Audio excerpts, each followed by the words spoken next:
আপনারা কি সবাই সূরা ফাতিহা জানেন? সূরা ফাতিহা কি আপনারা সবাই জানেন? তাহলে যারা যারা জানেন একটু হাত তুলে দেখান। বাহ, সুন্দর, মোটামুটি সবাই হাত তুলে দেখাই। আলহামদুলিল্লাহ, শুকরিয়া। এরপরে জিজ্ঞেস করলাম, দেখেন আল্লাহ সাক্ষী, আল্লাহ পাকে আপনি নিজে সাক্ষী রেখে এবার হাত তুলবেন যে সূরা ফাতিহা এর অর্থ যাই না। অর্থ আমি সূরা ফাতিহাটা যে পড়লাম, আমায় আল্লাহর কাছে কি চাইলাম আর আল্লাহ পাকে আমি কি কইলাম, আল্লাহ আমারে কি করল, এই সূরা ফাতিহার অর্থ চাই না সেইটা কি কেরা কেরা পড়ছে একটু হাত তুলবেন। 2,500 মানুষের মধ্যে মাত্র 25 জন মানুষ হাত তুলছে। কয়জন? 2,500 মানুষের মধ্যে কয়জন মানুষ হাত তুলছে? 25 জন হাত তুলছে। তাহলে 25 জন মানুষ খালি একটু সূরা ফাতিহার অর্থ সে জানছে। তাহলে বাকি 2,500 বা 3,000 মানুষ, হ্যাঁ, এরা তো একটাও সূরা ফাতিহার কোনোদিন তার অর্থ জানলো না। তাহলে কমপক্ষে পরে বললাম, দেখেন আপনি যদি 10 বছর ধরে নামাজ পড়েন, তাহলে দৈনিক 5 ওয়াক্ত নামাজ, হ্যাঁ, 17 রাকাত ফরজ, 17 রাকাত প্রায় সুন্নত, তাহলে 34 রাকাত। ঠিক আছে না কতটা? 34 রাকাত, 3 রাকাত হইল পেতে, তাহলে কত হয়েছে? 35 রাকাত।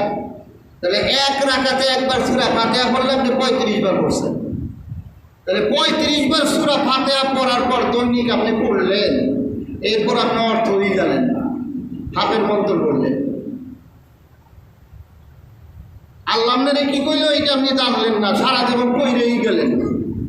তাহলে এই যে আপনার পড়া, তা আল্লাহ পাকে তো আপনি মানতে পারলেন না, না জানলে মানবেন কি? ঠিক আছে না কথাটা? জানি না আমি মানবুটা কি? আল্লাহ আমারে কি কইলো? সূরা ফাতিহা, আলহামদুলিল্লাহ রাব্বিল আলামিন, আর রহমানির রহিম, মালিক ইয়াউমিদ্দিন, ইয়াকা না'বুদু ওয়া ইয়াকা নাস্তাঈন, ইহদিনাস সিরাতাল মুস্তাকিম, সিরাতাল লাযীনা আন'আমতা আলাইহিম গায়রিল মাগদুবি আলাইহিম ওয়ালাদ-দাল্লিন, আমিন। আল্লাহ আমারে কি কইলো আর আমি আল্লাহ পাকে কি বললাম, এ তো কিছুই জানলাম না। না যাই না সোজা আমি যে পড়লাম, না যাই না পড়লেও লাভ আছে, অসুবিধা নেই, কিন্তু জানা তো দরকার আসলো। মুসলমানের প্রথম সূরাটা বিসমিল্লাহ থেকে শুরু করে আলহামদুলিল্লাহ, এইটুকুর অর্থ আপনি জানেন না, তুমি কি মুসলমান? হ্যাঁ, আপনার 50 বছর, 60 বছর, 70 বছর হয়ে গেছে গা, আপনি সূরা ফাতিহার একটা অর্থ জানলেন না, তাহলে আপনি কি, আপনার দ্বারা কি লাভ হইল? এই জগতে ইসলামটা কায়েমটা করবেন না কি? আপনি তো আপনার পোলাপানের কাছেও কইতে পারবেন না, আপনার নাতিপুতির কাছেও তো আপনি কইতে পারতেছেন না যে আল্লাহ এই কথা কইছে, বাদান এই কথাটা মাইল। চিন্তা করছেন কত বড় কঠিন কথা না? কঠিন লাগতেছে, হয়তো হয়তো নতুন আজকে শুনছেন তো, হয়তো এই জন্য আপনাদের কাছে কঠিন লাগতেছে, যে এটা এই আলোচনাটা এটা নতুন লাগতেছে, কারণ এই কথা কয় না তো।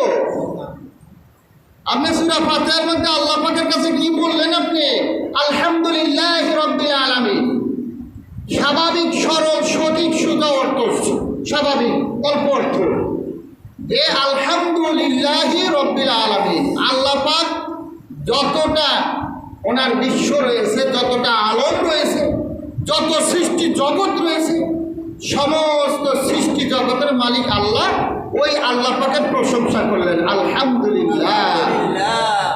আল্লাহর আপনি প্রশংসা করলেন, নামাজে আল্লাহ পাকের প্রশংসা করলেন, করার পর একটু পরে বাইরে গেলেন, বাইরে যে আপনি কার প্রশংসা করতেছেন?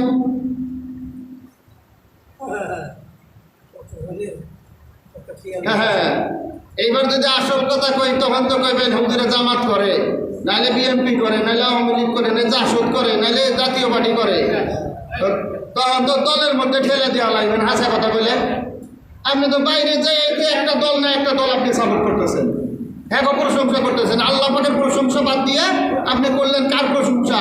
দুনিয়ার ক্ষমতাধর ব্যক্তির প্রশংসা করলেন।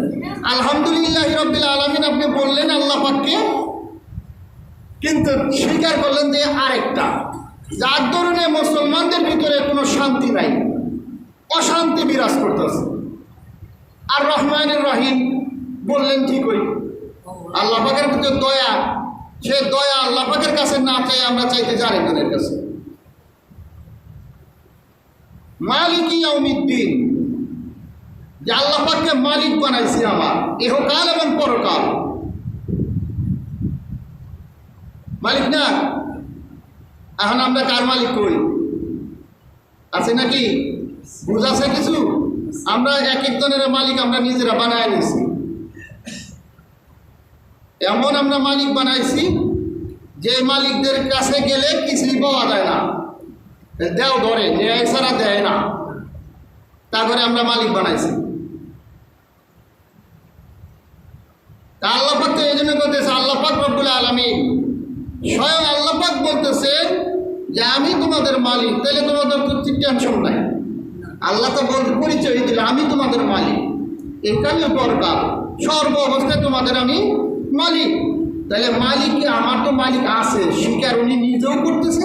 আমি যদি স্বীকার করে নেই তাহলে না মানলাম, আমি যদি স্বীকার না করি এলোমেলো চলি, তাহলে তো আর মালিক রাগ করি আমারে। আমরা চাকরি বাকরি করি, বিভিন্ন কাজ কাম করি, সেখানে যদি আমরা মালিকের কথা